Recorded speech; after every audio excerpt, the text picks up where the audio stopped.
জেনে রাখেন, কোরআন যার পক্ষে সাক্ষী দিবে নিশ্চিত সে জান্নাতে যাবে ইনশাআল্লাহ, কোনো সন্দেহ নাই এই বিষয়ে। তাই আমি অনুরোধ করব যে সূরা কাহফ যারা পড়েননি অবশ্যই অর্থ সহ পড়বেন। এই সূরার মধ্যে এমন কিছু একটা আছে যা আপনাকে দাজ্জালের ফিতনা থেকে বাঁচতে সাহায্য করবে। সেটা জানতে হলে আপনাকে আসহাবুল কাহফের গল্পটা পড়তে হবে। এতটুকু বলছি, আর কিছু বলবো না।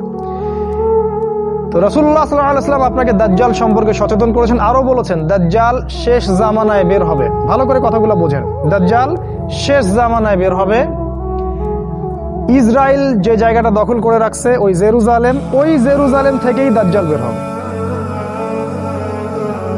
জেরুজালেমের ইহুদিরা দাজ্জালকে অনুসরণ করবে। দাজ্জালের হাতে সমস্ত ক্ষমতা থাকবে। সে যাকে চাইবে তাকে খাবার দিবে, যাকে চাইবে তাকে দুর্ভিক্ষ দিয়ে দিবে।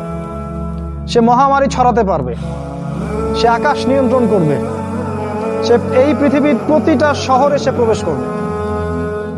সে এমন শক্তিশালী হবে যে মুমিনরা পর্যন্ত তার সামনে ঈমান নিয়ে দাঁড়াতে পারবে, ইল্লা মাশা আল্লাহ, আল্লাহ যেটা চান সেটা বাদ দিয়ে।